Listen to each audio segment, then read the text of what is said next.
Okay, so before you send money with Western Union, you're going to need the following. Your recipient's bank details, which is the person you're sending money to. This could be an IBAN, or in the UK, it could be an account number and sort code. You'll also need to know their country, how much you're sending, their first name, last name, and any middle names, as well as their email address. Also, depending on how much you're sending, you may need your ID to verify yourself.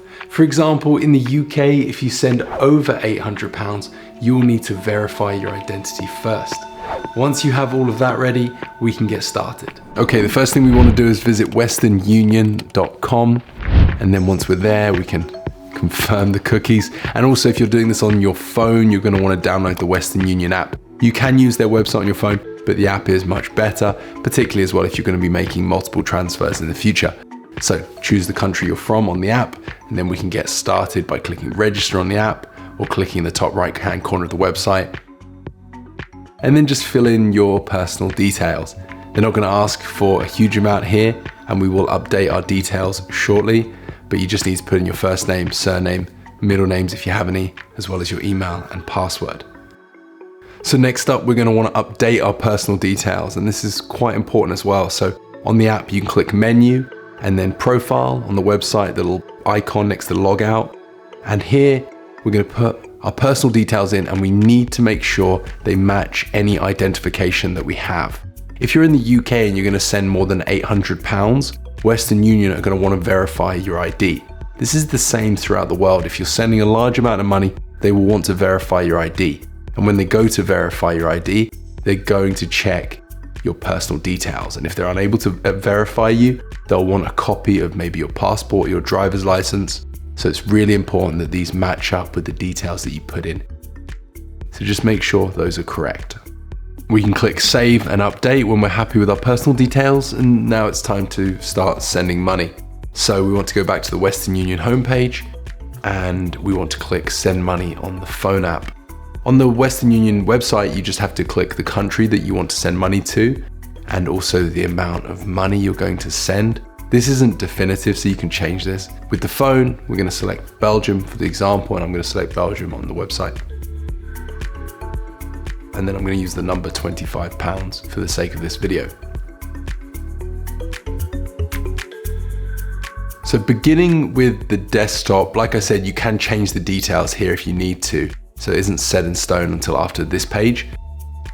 So you've got the option to select from a list of countries in case you need to change the country. So we want to select both how our recipient's going to receive the money and how we'd like to pay for the transfer.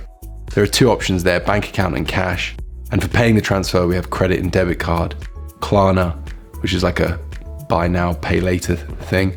And we also have bank transfer. It's just important that you think about which you select here, because the ones that you select will impact how much money your recipient receives, because the exchange rate will change. They may not charge fees, and they have no fees for either of the ways you pay, but the exchange rate will differ. So you see this option, cash and credit card, they'll receive 28 euros. And if I change that to them receiving it via their bank account and I'm paying via bank transfer, all of a sudden it's 29 euros. So you can see how if you were sending £250, that would make a big difference, and it would be 10 euros in total. So it's worth paying attention to that. And typically this is the best way to send money. You want the receiver to receive the money via their bank account and you pay via bank transfer. Cash pickup and credit and debit card is usually the most expensive way and receives the worst exchange rates. So if we're happy with that, we just click continue and then accept this message from Western Union about fraud. And now we just need to enter our recipient's details. So it's just important that you have these details ready when you go to send money. As I'm sending it to a European bank account, I need to enter their IBAN, and of course, these may differ as well.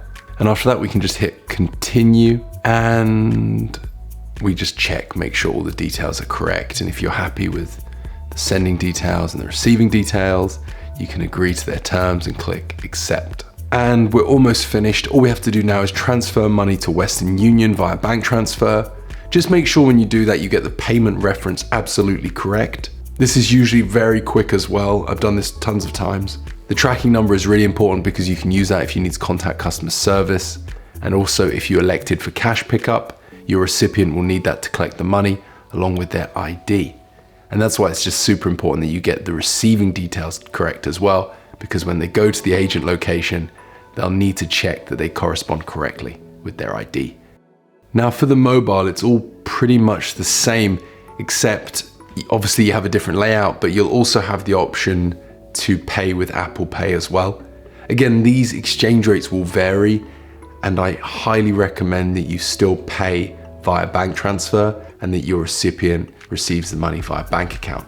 But for the sake of this video, I'll select cash pickup. Just again, make sure that the receiver's information is absolutely correct here. So go through that, fill out the receiver's information. And once you've done that, we move on to this screen, which is kind of like our confirmation of receiver's details, and we'll click send. And then after that, we have the payment reference, which is super important again. So we're gonna make this bank transfer from our bank account to Western Union, and we must use this payment reference and it must be correct. After that, you have MTCN number again, which is really important. You're gonna give this now to the person you're sending money to, because they will use that to go and collect the money from a Western Union agent location. Make sure they have that and make sure they have their ID, and they'll be able to collect the money. You can also use that number again to contact customer care if you have any trouble with the transfer. Hope you found this Western Union how-to video useful. Give the video a like if you did, and if you haven't, please do consider subscribing. If you want to find out more about Western Union, do check out this video, and I'll see you in the next one. Goodbye.